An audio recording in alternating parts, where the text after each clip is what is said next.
Hey guys, I'm going to talk about project planning and what you can do to plan your projects. There is no real right or wrong way to plan your projects, except that you should do your plans on a piece of loose leaf to abstract you from your computer. You should also not use keywords that directly pertain to a computer language. And you should always use indentation in your pseudocode. So don't really worry about the syntax of the pseudocode. Just kind of go with what you're comfortable with. I'll go over how I do it, and you may like it, or you may go by a more syntactically tight way that you have read off the internet. Doesn't really matter. So the first thing that I do when I'm writing my plans is write out a goal.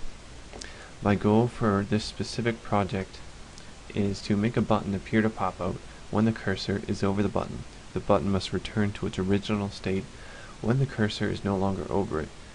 It will resize around its center. The amount of pop-out should be easily configurable. Once you have your goal written down, you can define exactly what you will be making. And I have defined here that I will be working on a class. You can really be working on a function or an entire application. It doesn't really matter. This class will be called the Popout Button. It inherits a pre-existing class called Button. This class is a Windows Forms control, if you need to know. It's pretty obvious. After that, I'm going to list my members.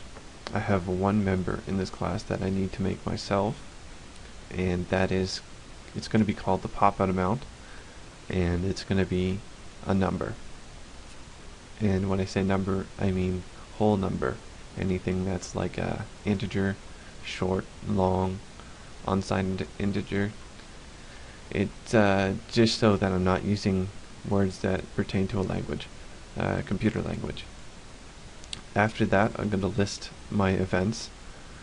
There are 2 events. I have them spaced out from each other.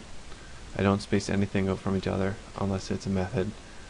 And here is the method signature on mouse over pop-out button, so that just indicates that I'm entering a mouse over event for the pop-out button.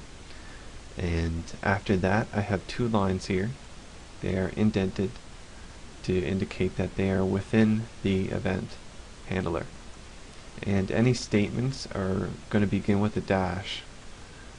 You don't really need to do this. It's not really a practice. I just do it so that I can indicate that certain things are statements and certain things are not. Anything that's a signature or a header, or anything that denotes whether a construct ends, I will not put a dash in front of them. You don't really need to explicitly define when your constructs end or block levels end.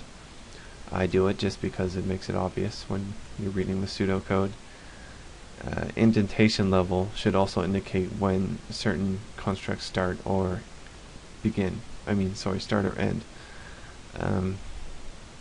Okay, so this code says that I want to increase the width and height by the pop-out amount. And so I'm just going to make the button bigger when you put your mouse over it. And it needs to enlarge around its center origin. So this line is appropriate. Subtract half of the pop-out amount from the X and Y position of the button. And in this mouse leave event, I do the complete opposite to restore the button size. Okay, so when I'm making these video series, I'm going to show you the code really quickly, and then I'm not really going to go over the code, and then I'm going to show you the output of the project. Okay.